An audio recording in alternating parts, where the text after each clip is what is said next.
Welcome, my friends. Welcome to my world. I'm your host, Kevin Rutherford. It is Thursday, February 9th. We are here live. It's a free-for-all. We have no guests today. We have no theme today. I don't have much to open with. I did a commentary this week, so that should be released here in the next day or two. So I covered a lot of the extra stuff on the commentary. So today is really all about you. The phone lines are wide open right now. I'm just going to sit here and wait for your calls and questions. 855-950-3835 is the number to join us. I do have a couple announcements while we're waiting for some calls to come in. Don't forget, get registered for Dr. Wolfson's virtual summit, Your Path to the 100-Year Heart. This is a really good deal. You know, in the past, we've done things like the Stack, where we got together with several other practitioners and we put all of our material together and we offer it at a really great price. This is similar to a Stack, except it's a live summit. But again, over 30 practitioners involved in this, and you can watch the live event. It's 7 days long, and it's 6 speakers every day. You can watch that completely free. All you have to do is go register for it. Now, if you miss parts of it, you can't see it because you're working, driving, whatever, there is an option to buy material as well. So that's totally up to you.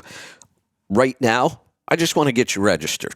Let's get that done. That doesn't cost you anything. We made it really easy. It's going to be great material. There's really good speakers in there. Dr. Wolfson's got a ton of great material. Go to the website, our website, letstruck.com. You'll see the button right there at the very top. Can't miss it. Click on it, register. Won't cost you a thing. I want to make sure we are the number one referrer for that program. When we bring, a lot of people to things like this, to events, to products, services, whatever it might be, that helps strengthen our relationships. And then we can go out and create bigger and better and more relationships, and it's good for all of us. So help us out on this one. Go to letstruck.com and get registered. I am a little competitive. I want to be number one on this one, so help me out. Let's go to Ohio. Jeff, welcome to the program. Oh, my system's a little slow to pick up today. There we go. Jeff, are you there? I got you. All right. Yes, I am. What's on your mind today? Question. Well, I've listened to you for, let's say, months to a year or more, on and off, and I was like, my health, I'm 53 years old. I feel like I'm bloated constantly, and one of the things I heard you talk about was dairy. I cut dairy out a week ago, and I've noticed, to me, a difference. Yeah, I'll bet you will. How I feel. I don't know if that's, and it's like, it's crazy because as a kid, they cram it down your throat, drink milk, all milk makes you do this, makes you do that. But as you get older, it's like, oh my God, I feel like a big old fat guy that, so, can't do anything. Boy, I could talk the rest of the day on this one topic alone. So I don't want to confuse people, but we have kind of mixed messages about dairy. So let's just go back and start at the beginning. We really believe that you should be eating food that we ate as hunter-gatherers and nothing else. I mean, that's our basic premise. That's how we will be healthy and strong and fit and live long and be happy and not need a bunch of drugs and pharmaceuticals and have a good, strong immune system. All of those things come when you eat foods that we ate as hunter-gatherers, because that's what we evolved on. It's not even that tricky to figure out why. Well, dairy doesn't fit into that category. As hunter-gatherers, we did not chase down ungulates and pull on their tits to get milk. We didn't do that. So we never consumed dairy. Now, we consumed our mother's milk, and it's very, very similar. It has lactose, and it's interesting that the human body has the enzyme to break down lactose when it's a baby. It needs it. It's going to be drinking its mother's milk. But we lose that enzyme over time. Humans did, because we as hunter-gatherers, we would not have kept consuming dairy. So we lose that gene. But what's happened over centuries or more, I mean, we've been consuming dairy for over 10,000 years. And some people have actually adapted to it. They maintain that enzyme into adulthood to break down lactose. That's just one issue with dairy. Now, we do know that it can be very nutritious. Not the garbage dairy that we have. That's a big part of the problem. We take milk from cows that are sick. They're not raised properly. They're not eating the right diet. They're sick. And we pump them full of chemicals and antibiotics to try to keep them alive. And then we take that milk that's already compromised, and we tell people the fat's bad for you, so you should drink 1% or fat-free.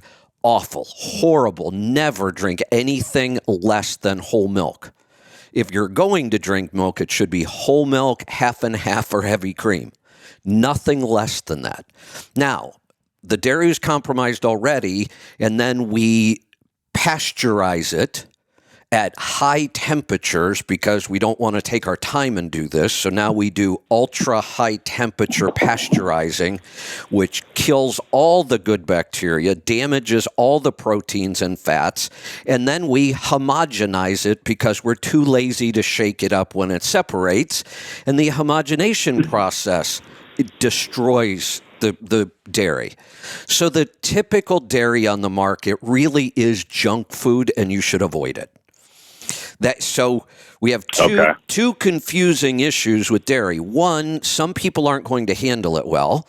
Two, we have destroyed the quality of the dairy in this country. And then we went to low fat. If you were going to consume dairy, and for a lot of people, I consume dairy, so I'm certainly not going to say I don't. I try to buy really good, high-quality cheeses, always good, high-quality milk. The best milk we could drink on the market right now, if you can find it, it's really difficult to find. If you can find a farm somewhere that has A2 cows, most dairy on the market is the A1 protein, and humans don't handle that protein well. A2 dairy comes from different breeds of cows. And we handle A2 dairy much better. Goat's milk is A2 dairy. So if we wanted the healthiest dairy we could get, it would be A2 raw, and that would be a healthy dairy product. It wouldn't cause inflammation. It's got lots of good healthy fats and nutrients. The A2 protein, much easier to digest. And we have found a lot of people, myself included. I was pretty dairy intolerant my whole life. Now all of a sudden I'm not. Part of it is probably I try to consume higher quality dairy, but part of it is I think my body is much stronger and more resilient than it used to be, and dairy there's no negative side effects for me. Now, things like butter is almost non-reactive in everybody. We've taken a bunch of stuff out of the dairy to get to the butter, and that seems to be very non-reactive. Cultured dairy, like yogurt, has really been proven to have a lot of health benefits. But again, we want to start with the healthiest quality dairy we can get. Here's the other thing I will say. I think everybody should try for 2 weeks to a month, 2 weeks to 30 days or so, cut dairy out of your life and see how you feel. And if you feel better, then leave it out. Nobody has to eat dairy. It's not a requirement. And if you feel better without it, then don't eat it. Yeah, I've noticed the difference. The next question is, my wife loves cottage cheese. Yeah, so... Did I lose you? No, I'm still here. Interestingly enough, it seems like, we're always saying don't eat processed food, that kind of stuff. This seems to be the one exception. And I'm not talking about heavily processed dairy, all those things I talk about that destroy it. But if we take good quality dairy to start with, when we make yogurt out of it, which is a process, we're processing it, it gets more healthful. When we turn it into cheese and butter, It actually gets more healthful. The one thing about dairy, start with good quality, process it into these other products, and it actually becomes better. Okay. Awesome.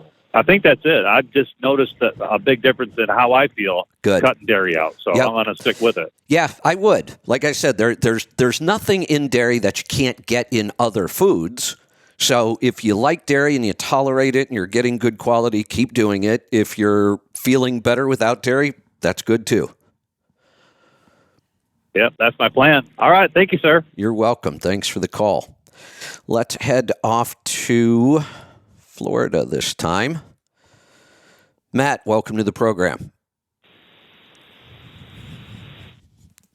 Matt, are you there? Huh, well, that's weird. My phone lines are acting up a little bit today. I'm going to put Matt back in the queue. And let me try another line and see what's going on here. Let's go to Virginia. Danny, welcome to the program. Hello, Kevin. What's on your mind today?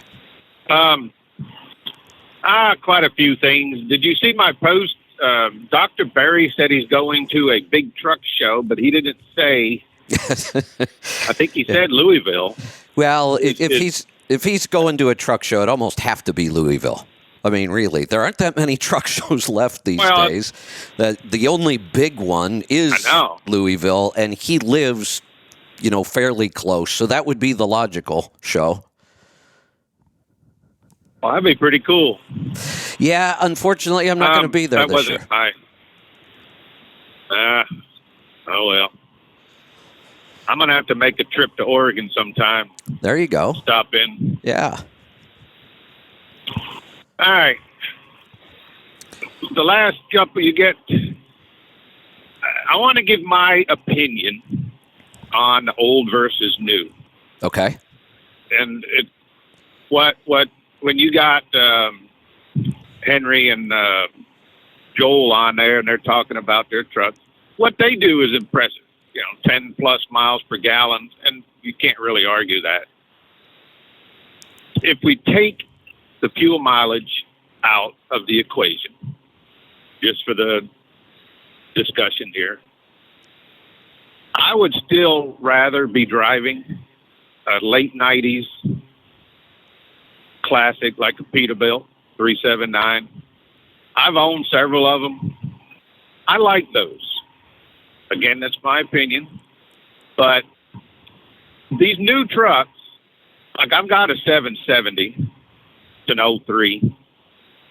It's nice. There's a lot of room. A lot of it's wasted room. Unless you're a team and you need all that extra space. But since I'm running by myself, a lot of that technology that they talk about, you get in the truck. Even cars and pickups are the same way, and I really don't care for anything new of those. So it isn't just a semi-truck thing. You've got LCD screens. You've got the navigation display in the center of the dash. Everything. My sister's husband's got a 2021 Dodge pickup.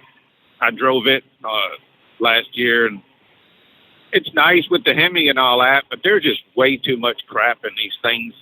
You wonder why people get distracted driving, because you got all these different knobs and buttons and screens, and if you're trying to look for something when you're driving, I still prefer the older, late 90s, early 2000s.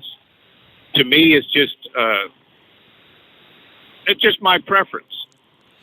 Well, that's good. It's a good thing we still have them. Yeah, and just like cars, we'll be able to keep our old trucks just about as long as we want. You can always find a way if that's what you decide to do. There's a couple things about all the junk that's in cars and vehicles today. Part of it is because people spend so much damn time. The average commute now is insane to me when you think about how much time people waste sitting in their car getting back and forth to work. But because of that, they want all the comforts and all the technology, and this is never going to stop. This is going to keep going. There was a time when people people said, well, all that crap is just more stuff to break. I would disagree with that because it doesn't seem to break. I mean, I have a 15, 16-year-old vehicle that has a lot of that technology on it. It's been around a long time. I didn't take care of this thing at all, and nothing has ever broke on it. So I don't buy the thing that when you have all that stuff, it breaks. It really doesn't. I will go along with you that the new touch screens in vehicles with multi-layered menus is ignorant. Put it in there if you want. Turn it off when the vehicle is moving. The idea that people are going through multiple menus to try to find something on their screen while they're driving is just insane. You know, the difference there is a physical button on your dash that does something, the radio dial, whatever it is. Most reasonably intelligent adults can reach over and hit all those buttons in their vehicle without even looking. Or if they have to look, it's a half a second. But you start with these menus, and before you know it, you've been staring at that screen for 10 or 15 seconds trying to figure out what you're looking for. Yep. Yeah. I think I'm in a lot of truck groups, and I see a lot of people complaining about different things. And the newer Peterbilts, they got an LCD instrument cluster and digital readouts and stuff. And I see a lot of people complaining that they go blank. Well, if that's the case, then I'll say this. Then go to another manufacturer. Because that's not typical. We've had these screens in vehicles for a long time. Oh, I know. So that would be no different than me saying, God, every time I buy this kind of truck, my wheel seals are constantly a problem. Well, then don't buy that truck anymore. So they can complain about the stuff breaking all they want. I don't think that's the case. Certainly hasn't been my experience. But I will agree with the distraction factor. Yeah. Well, see, here's the thing, too. A lot of people, they like all that room and the big walk-in slip, and I do, too. It's nice. But having, the Peterbilts at the narrow dash, I've owned W9s, too. I like them, but I would take the 379 or a 377. I've had a couple of those, and they're somewhat aerodynamic, but unless you're spending a lot of time sitting somewhere, if you're just out running, remember, I'm not running 160-something thousand like Matt a year. I do about 85 or 90, and I'm home a lot more. So I don't need all that big sleeper, open, walk around, apartment because, it's just extra weight and pulling a flatbed. You're trying to put 48,000 on here, and you got here. So that's I look at things a little different. I'm still kind of more old school, and a new truck for somebody running a lot of miles, maybe a team. Joel's truck's got a lot of room, but it's just not to mention 200-something thousand, which is insane for a new truck. Well, that's the beauty of a good capitalistic free market system. When it works, we get lots of choices. We don't have to compromise. You don't have to buy the same truck somebody else buys. You can buy a truck that fits your operation and what you like. Yeah, I know. That's like I said. I'm not knocking anybody. I'm just, my choice. If I was to go out, if I had to pick one truck, nothing else, I would probably take a set forward axle 377 like I used to have, and just build one of those up. And I like the ride. I like the handling. I like the cab the way it is. And again, it's just my opinion. There you go.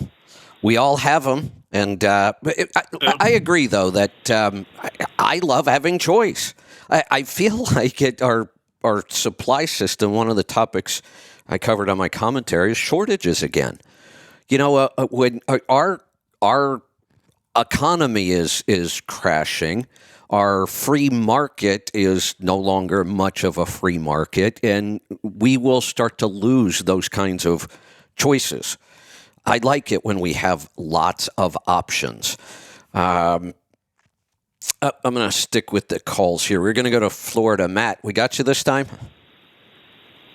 Yeah, sorry about that. There you are. My customer called right at the same time with the back end of the dock. So. Well, there you go. Got to take care of the customer. That's right. So actually, I can add to this last guy's. I think I want to reword what he might have been trying to say, because I completely agree with him. I wish we had the option to order a brand new truck without all this technology on it. Oh, I do too. Cost. I think that would be awesome. Yeah. I also understand why we can't, because Cost. that's a whole nother assembly line. Correct. A whole different Right. list of parts. Yeah. Think about it. The trend has been the opposite. We get far less choice. I go back to when I started, then when you started. You could buy almost any truck on the market with almost any engine on the market, with almost any transmission on the market, with different differentials if you wanted them. You could pick the seat. You could choose almost everything on the truck. That's not the case anymore. You don't get to do that. You buy the truck the way it is. We can at least still spec things a little bit, rear end and transmission more so than we do with cars. But I can see it getting to the point, and honestly, I don't like it, but it will probably get to the point where understanding how to spec a truck won't even be a thing anymore. And I think Volvo may lead this. You'll walk into Volvo and describe your operation, and they'll say, okay, you want this build. Or if your operation is this, okay, then you want like three choices. This model and this build, right? You won't even be speccing things at some point, I believe. In a way, I guess that's good. It makes the whole industry more efficient, but I don't like it because it takes away a competitive advantage that some people have today, understanding how to spec a truck right, and they can do better because of that. So I hate to see that go away. And then same thing, I'm not in the process. I'm looking, and reluctantly, because the prices are insane, for a newer pickup. Yeah. And I could go brand new, but the prices, there's just no way. But like he was saying with the people having problems, there's no way I'd buy a 21 or newer model. That may become an issue, 2020, right? Something built before COVID. Yeah, that's another good point. Supply chain issue and all that. Yeah, this could be changing. And since I drive an 04 currently, it doesn't take me a whole lot to upgrade quite a bit. Exactly, right. You could buy a 10-year-old car and it's still a huge upgrade. Yep. So. Yeah, interesting. So the reason for my call today is talking about the stock market, and I made a post on Trucking Tribe yesterday. Oh, hey, let me go back to something. I had a thought while you were talking. I want to go back to it before we get off the vehicle thing. So we know the price of vehicles over the last couple of years has been extremely volatile. Cars, trucks, everything went through the roof. I have a 16-year-old vehicle, and the value on it was almost what I paid for it 16 years ago. I mean, it went through the roof. We know that happened everywhere. Then it started to crash and come back down. I just posted something. I follow a guy that's actually a car dealer, and he has been posting that for some reason, he has no idea why. He can't figure it out. He's a car dealer. He's in this industry. This is what he does.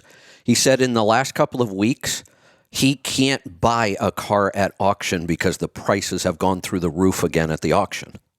Why? What is that all about? That makes no sense to me at all right now. With everything going on in the economy, why would that happen? There's two Ritchie Brothers auction sites that I drive by, so this is more construction, but they got plenty of semis and trailers.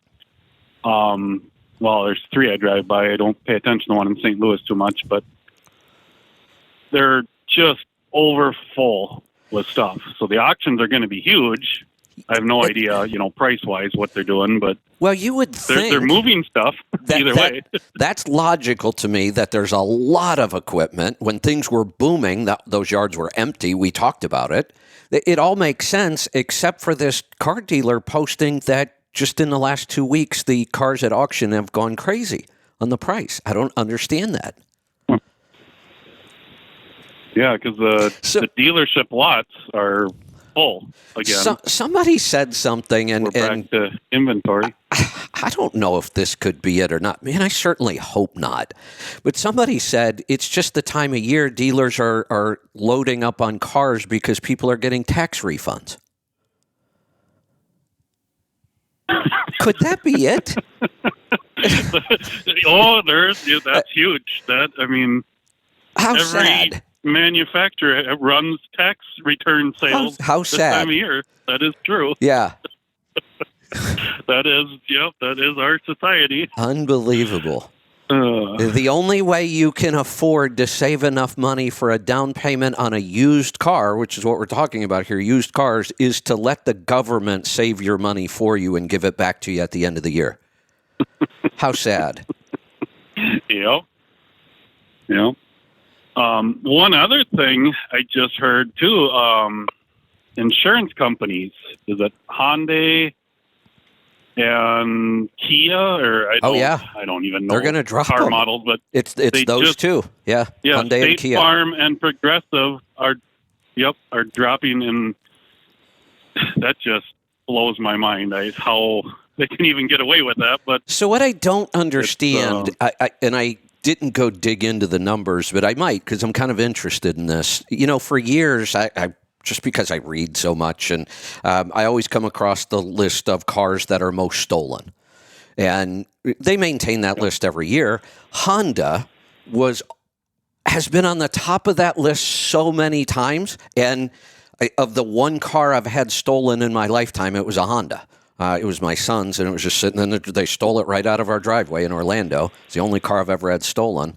Honda was always at the top of that list. And now all of a sudden, Kia and Hyundai the insurance companies are saying, we're not even going to insure these cars because they get stolen too often, because they don't have some of the newer technology. The smart keys, if the key isn't around, there's no way this thing's going to start. They haven't changed over to that technology yet. But 10 years ago, there were thousands of cars that didn't have that technology, and you insured them then. Yep. Well, I don't even understand that. All cars today are harder to steal than they have been in the past. But just because these two manufacturers haven't moved on to this technology, you're going to stop covering them? You know what it's going to do? I think it's really short-sighted on their part. There will be insurance companies that will insure these things. So go to somebody else, and don't ever go back to that company that after you bought a car, they decide they're not going to insure those models. Yeah, and I haven't read anything. Are they actually dropping customers, or are they just saying they will not sign any new ones? Right. But even then, who would ever think... Well, yeah, either way, right. I would leave, yeah. Who would ever think to check, are they going to insure this car if I buy it? Nobody would do that because they've always insured any car you bought. Yep. And I guess I don't know, the economy models of cars.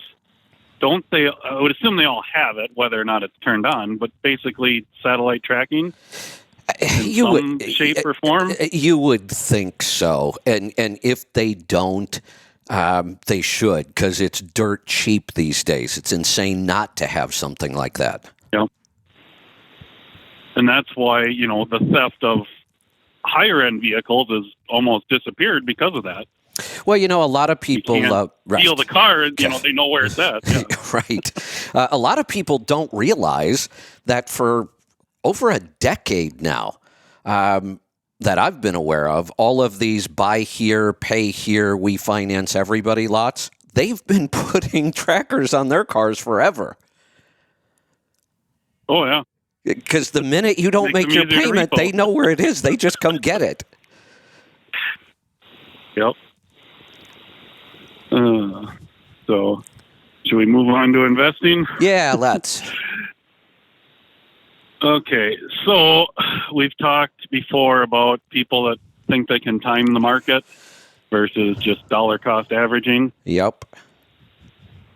So I wonder how many people that think they can time the market realize that it bottomed out 4 months ago. So I'm assuming they all put their money back in the market back in October. You would think if they were good market timers, you would think they would have, but I'll Yep. bet they didn't. You know, we've talked Yep. about this forever. So- Market timing has never been a good idea, but I can't think of a worse time in history than to try to market time than right now. Well, yeah, because I don't, just because that's the lowest right now doesn't mean that we may not still go lower. I think here we in the will. near future, but Oh, I don't Yeah, think I we do have too. even come close to a bottom on the market. just the only thing I looked up was the S&P 500, and it was October 13th. And I did this on Tuesday's closing numbers, so I think it went down a couple points yesterday. But from October 13th till Tuesday, you would have had 19.25% return on your money. Wow. That's the kind of stuff that makes people think they should market time. That's where we get fooled. We Yep. look backwards. We say, oh, my God, look what happened. If we would have just gotten out of the market and then got back in, we would have made a killing. You're right. You would have. But try to find somebody on that Tuesday who could have absolutely predicted that the market was going to do this. Nobody would have predicted that. Well, yeah, because the other thing they needed to know was January 3rd of last year, 2022, was the peak. That was the day you needed to sell everything and hold it until October and put it back in. If we could market time, if we had enough intelligence or we could predict somehow, it's so complicated to try to predict. It'd be like saying, my retirement plan is I'm just going to play the market or the lottery because I can predict what the numbers are going to be. Yeah. No, you can't. Not until they come out. And that's kind of what this market timing is. Everybody looks back and says, oh, look, we should have gotten out of the market. Yeah, but you can't know that the day Nope. before. Hey, Yeah, you could look at the lottery numbers and say, look, number 12 has come up the last 3 drawings. So let's pick 12. And this is then it doesn't come up this week. this is way off topic, but I just said something that triggered this thought, and I remembered I wanted to talk about this, but I didn't write it down anywhere. Remember we were talking about the book 1 Second After? Yep. That was my favorite, apocalypse kind of EMP book. Seemed really realistic, had a lot of, good facts in there. Newt Gingrich, was it Newt Gingrich? One of the politicians here recently mentioned that book Oh, okay. in a Well, serious that book sense. was written by a general. Yeah, he's like a military historian too, I think. I shouldn't say general. Yeah, I don't know I don't- what his title was. I think he's a military. I think he's a professor actually, and he's a military historian. So it was really factual. There was a lot of good detail in there, but the book is pretty out there. I mean, 1 Second After refers to the fact that if an EMP goes off, and EMPs, if you don't know what they do, it's pretty devastating. They can explode a nuclear weapon high up in the atmosphere. I mean, the explosion we won't even know happens. We're in no danger from them exploding the weapon. We may not even know it occurred, but it creates this huge wave of electricity that will just fry circuits, everything, transformers, cars, watches, your phone. I mean, part of the problem with this is we don't know exactly what EMPs will do because we can't really test them. There was some really, really limited testing done a long time ago. But we're pretty sure it would be devastating to the electrical grid. We could lose it completely, and they are claiming it could take us years to build it back. We'd have no power system. I mean, that's like worst case scenario is somebody exploding an EMP over any part of our country. And the book, the 1 second after, refers to the fact that if you weren't prepared before it happened, 1 second after it happens is too late. You'll never be able to get prepared. You know, it's a pretty wild out there scenario. But when you have current day politicians referencing that book and not, you know, as a good read, as, you know, a novel, they're saying this could happen. And then the Chinese spy balloon, there were some thoughts that they could have dropped a big enough atomic weapon off of something like that to cause an EMP. Oh, yeah. I believe the size of them has come down so much. Yeah, it doesn't have to be that big. Just even, yeah, you know, the size of the bomb they dropped on Hiroshima, today that exact same size would be 100 times more powerful. Right. Or you can make one it's just 100 insane, times you know? smaller that has that amount of power. Yep. Yeah, so I just thought that was there's was 3 interesting. books in that series. Yeah, right. Yeah, he went on and It's very good read, all of them. well, it was so well written. Part of the problem with all the EMP apocalypse books that are on the market is they're written by a bunch of hacks that don't really know how to write. It's a good topic. You just can't seem to get a serious author to write about it. Yeah. Well, because you get labeled a doomsday prepper. Yeah, a lunatic. Doomsday prepper. You know, Right. Different stuff. But then I know you've read this one too, talking about the electric grid itself, and not talking about it. Was that theoretically? But that was one of the journalists. Was that Dan Rather? Koppel?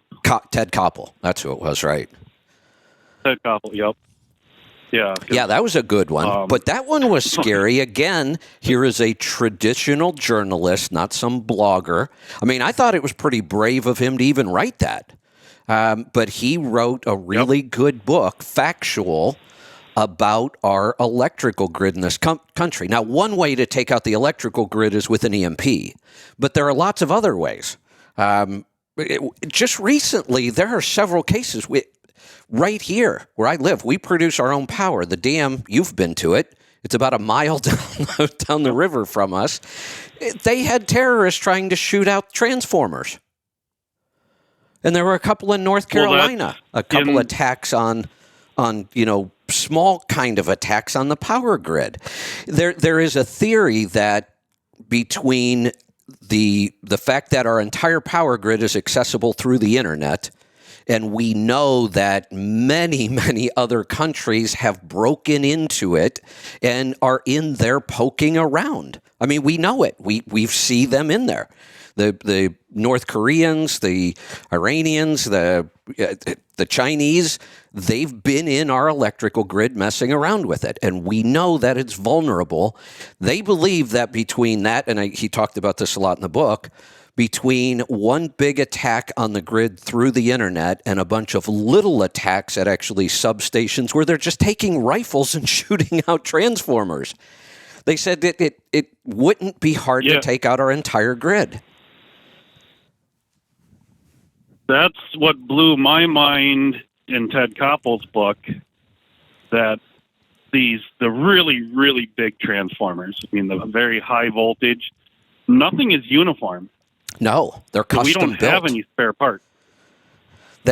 Everyone is custom built. A lot of them are different voltages, so and none of them. I mean, it's amazing how complicated. And none of them are custom built in this country. Germany seems to have that market. Not anymore. Yep. Right. Yeah, so they figure, if one big one was taken out, it'd be Years. at least a year, probably Right. 2 years to bring it back 2 online. years to get that station And back that's online. That's if we're talking, a one event thing. Right. If we're talking Right. a mass event of multiple, It we're could be screwed. years. Right. Could be years. Yep. This is one of the reasons, and I know when you start talking about this, people think you're just a lunatic. In fact, I'm a little worried. I saw a post today that said I got some sort of a big shout out on Coast to Coast AM. That worries me a little. What the hell's that all boy. about? I know. What the hell's that all about? This is one of the reasons, though, I like the direction we're going with electric, and I hope we can get there. I like the direction Elon Musk has that, every house should be its own little power station. We don't need a giant connected grid. Yeah, and that's what's the saddest part about, like you've talked about with the whole solar issue and the government being involved, because I've done the Exactly. same thing. I've looked into it, thought about building completely off grid, but realized that's probably not cost effective. And it's all a scam. At least not yet today. None of but these solar companies yeah, are serious about building good solar systems. They're just serious about getting all the damn tax credits. Yep. It's so bad. I don't trust Yeah. anybody in the whole Hopefully- industry, so I just kind of put that project on the side. I don't know what to do right now. I don't want to go buy solar panels from anybody. Yep. Because I still believe at some point in the future it'll be, and I don't know solar, because solar is not as great as people make it out to be. No, There's definitely not. Too much It would be better green energy talk around it. if we would have gotten Well, the yeah, government out of it 30 years ago. It'd be way more advanced now. I have a feeling it's going to be a combination of multiple ways of gathering energy. And that's, I think, the best thing for Correct. Yep. our country, society, whatever you want to call it, human population is, it, like Joel Salatin was talking in South Africa. They're, they're burning biomass just to run a generator. Yeah. Because that's what they have That's it. when Right. when the system falls apart. So Yeah. if you don't have multiple options, you're stuck with one. You're kind of screwed when that option goes away. Just 5 years ago, certainly 10 years ago, we wouldn't have been talking about this. But we now know that our grid is weak and vulnerable, and it's getting worse, not better. Nope. We're starting to have problems that third world countries have. Part shortages, food shortages. This is insane. Well, hopefully that is what you were mentioned for on Coast to Coast, is talking about prepping your own food. I hope so. Yeah, I hope so. Then it makes sense. That would be a good thing. Oh, another a topic that hasn't come up a lot. This is more of a health-related topic, but I forgot how crazy people get about this one. I saw a post, and it was about these tables in Japanese restaurants where there's a little slot there in the table, and you drop your phone down into the slot, and a cover goes over, and the infrared or the ultraviolet light comes on, and it sanitizes your phone. They're right there on phone soap or something. Something like it's like Phone Soap. That's a company, right? So I've heard the name. These are built right into the table, and I responded. I said, "Well, this is just ignorant. We have to stop all this hyper sanitizing of everything. That's what makes us sick and weakens our immune system."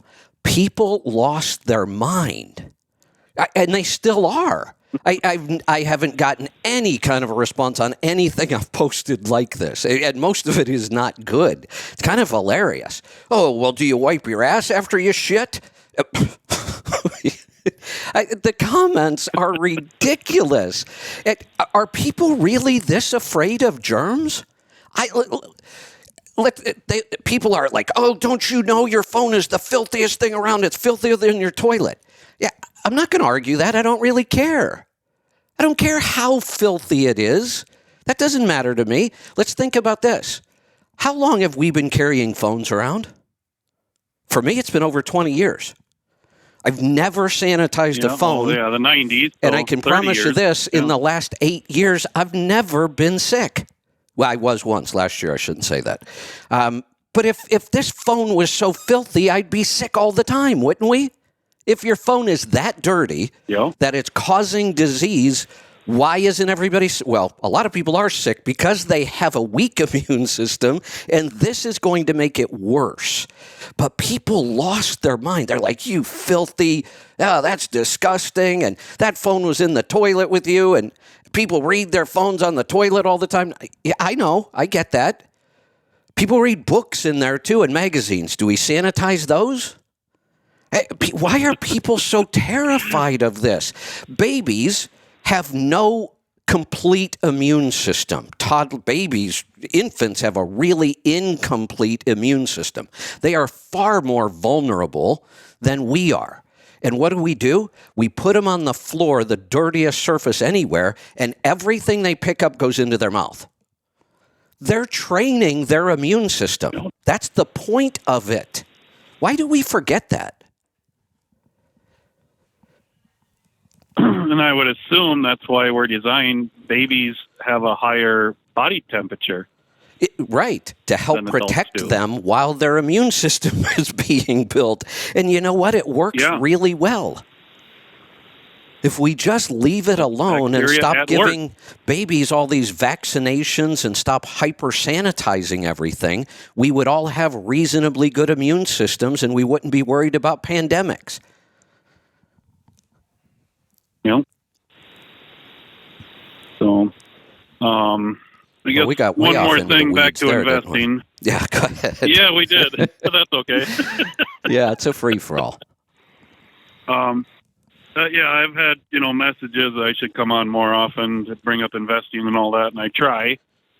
Unfortunately, I'd like to get the conversation rolling so that people would come with questions. Yeah.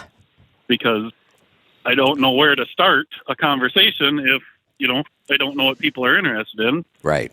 So one tip I'll give today that is the biggest one, nobody knows where to start or how to start or, which, whatever, however. And the biggest thing is just start. That's it. I mean, whether you can go to your local bank and start up, a small savings account to start. Yep. Whatever your pay period is, if you get a check every 2 weeks or every week or however you're set up, whether it's $10 or $20, whatever you can afford, just every check, put something away.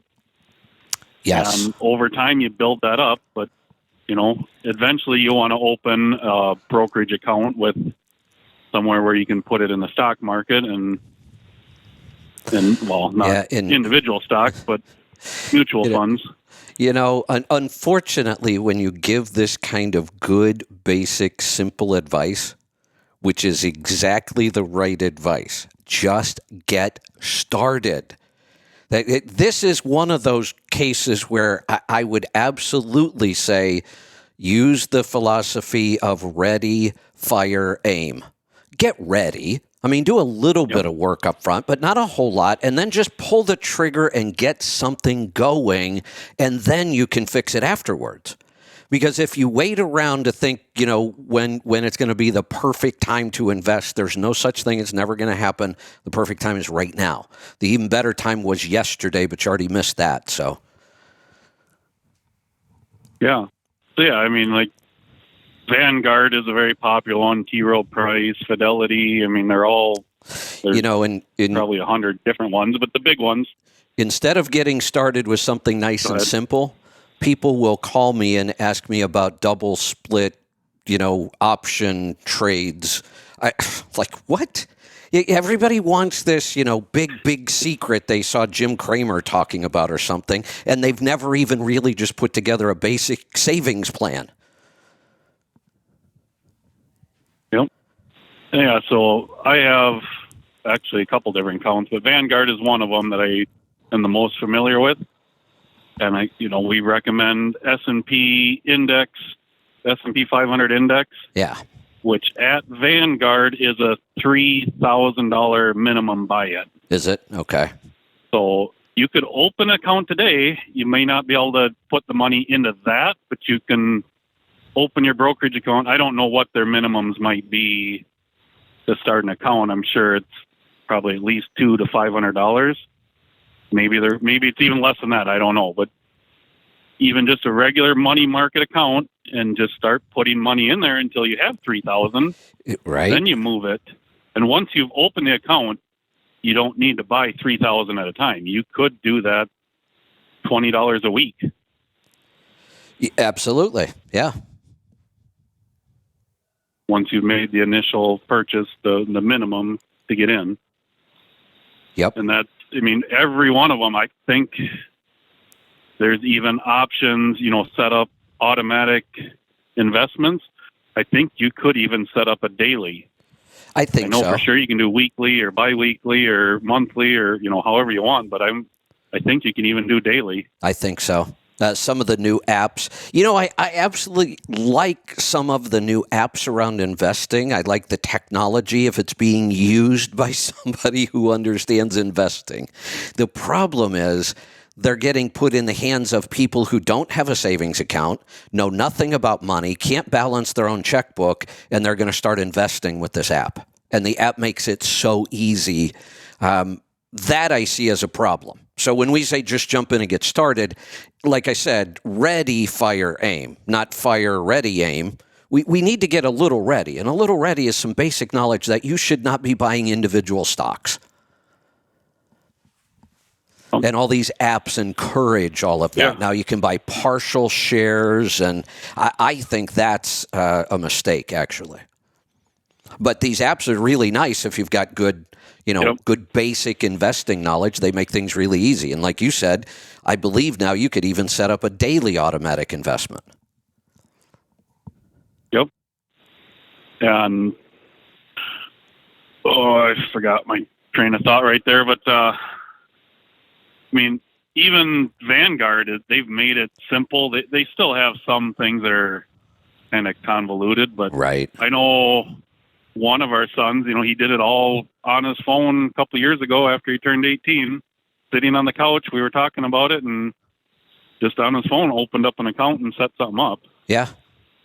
Probably the hardest part is, actually that's not hard anymore. A checking or savings account, they just do a verification. You don't have to scan in a voided check or anything anymore. You just give them the routing number and the account number, and they make like a random, 15 or 20 cent deposit. Once Right. that's in there, that's how you verify the account. Yep. So it's much easier than people think if you just put a little effort into it and get it going. And then over time, you keep adding what you can afford, and 20 years down the road, it really, really adds up to something. It does. Hey, and that's the only way to get started. You just have to get started. Yep. Yeah. You don't need to wait to have that $3,000 to buy into Not at all. a certain mutual fund. Just, Right. Just Put it in a start savings with the account. money market and Yep. build up. Yep. Which, by the way, my local bank that I have savings account with, and I decided to have too much money in there because Okay. they're still only paying me 0.2% interest. Holy cow. And then What are they my waiting for? money market or Federal Reserve, whatever it is with Vanguard, is at 4.3%. Which is about where it should be So right now. Yeah. So guess where I just moved all my Of cash money course. That's right. is no longer at my local bank. It's at Vanguard, even though it's still a money market is just a savings account. It's Correct. not invested. You can't lose it, Right. but it pays the market rate. So Yep. I agree. yeah, and that adds up. It does. It does. All right, Matt, good stuff. The calls are piling up on me. Time to move along. We're going to go to Florida. Paul, welcome to the program. Howdy, I'm out of region just about. So, yeah. Well, what's on your mind today? Well, I went down to a repair shop to get some repairs done to my trailer, and I finally got out of there today. But the trash truck rolled in this morning to pick up the dumpster, and he's like, "Move that truck out of the way for me." Okay. So I was Peterbilt, and I hopped in, and oh hell. It didn't have a shifter, and I only had 2 pedals. So,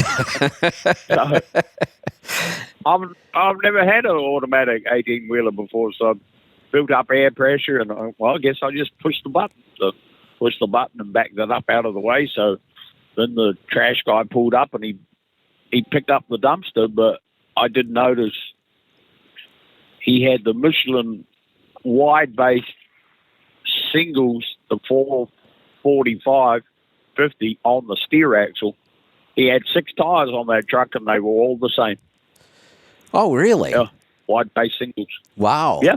Oh, that'd be interesting. But it's probably got a 20,000-pound front axle. So, Probably, yeah. And I imagine they probably get pretty heavy up the front with all that. I think they need all that, yeah. And all.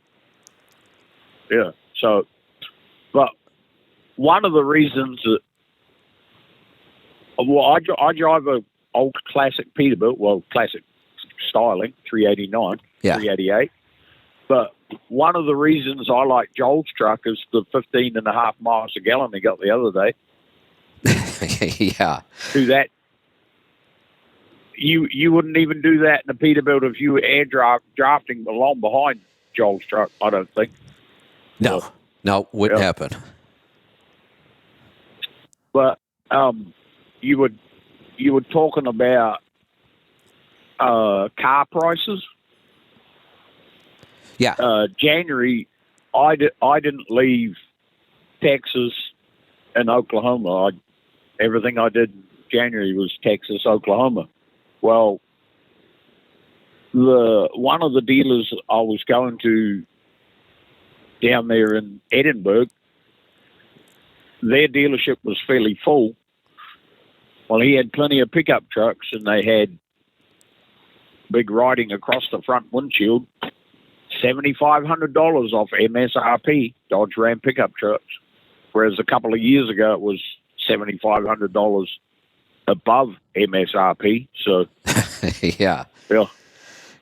I don't know. So I just thought it was odd, really quickly. Yeah, that one dealer is seeing that at auctions. Yeah, well, I don't really follow the used market. I don't do any of that. So I'm going back to West Point, Georgia, to pick up a load going to Oklahoma. A couple of years ago, they were paying $550 and $620 a mile.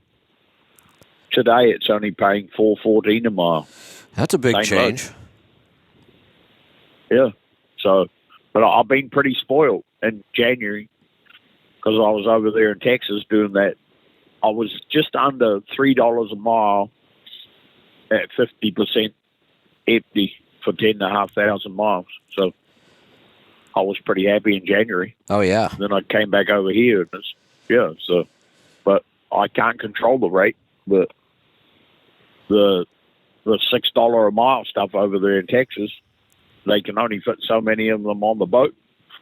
Well, it ran out. So I'm back over here now. So life continues. There you go. So that's all I got today. All right. That's all I need. Thanks for the call. We're going to head to Illinois. Jerry, welcome to the program. Hi, Kevin. I called with 2 related things, and now I got a third thing. I want to follow through on that guy that really liked these older trucks. I think it's a prime example of how diverse the trucking industry really is. He said the bigger cabs is just a waste of space, and I've got one of the biggest cabs on the market in an old Kenworth T2000. Hell, I don't have enough room. By choice, I practically live in the truck, and hell, I wish I had more room. My God, the stuff I carry with me, and supplies and stuff. Holy cow! I wish I had more room. You know, I was going to say that there are people out there that could absolutely, they would want more room. We almost, when Lisa and I travel in the RV, when we did it full time in the coach, we kind of had a rule. When we were on the road, and we were on the road for 3 years, if you wanted to buy something new of any size, anything, bigger than a loaf of bread, you had to figure out what you were going to get rid of if you wanted to buy something new. There was just no space left. You're using every bit of space you could use. That's about where I'm at. Yeah. Yep. I mean, all the parts and tools and supplies and Right. good grief. Right. I just can't imagine having a smaller cab. I really can't. So, all right, on to the reason I called. I want to follow through. I called you yesterday and asked about that 100-year heart. And I want to just let folks know that you're exactly right, but I am absolutely flabbergasted. When I went on that site and registered for that, you get the full download, transcripts, and a whole bunch of other stuff for $97. Right. That is nuts low. Yes, it is. Nuts. Yes, it is. I know. I can't imagine anybody doing the free version without going ahead and getting. There's a cheaper version that you don't. I think $59. You just get the download and transcripts, but for $97 you get I don't know, art cookbook and I don't know what it is, All 3 or 4 kinds other of little stuff. access things for Right. $97. Hell, I'll drop that on a meal sometimes. Just nothing. So I think I would encourage everybody that does register to go ahead and at least get one of the packages so you have access to it at a later date. Yeah, there is just so much good information in this. We really love this model. That we've done the stacks in the past that people loved. Right. We may put on our own summit. So then we would and if we do a summit, it will probably be on my stress protocol because I really haven't said. There's lots of good summits that happen all the time on keto and carnivore and all kinds of things. I haven't found a really good program on stress, and I think I have one now. I just have to finish it. But that may be our first attempt at doing our own summit, and then we would go out and recruit Dr. Wolfson and other practitioners to be a part of ours. All right. Be safe, be profitable, be fit and healthy. Always do the hard work and master the journey.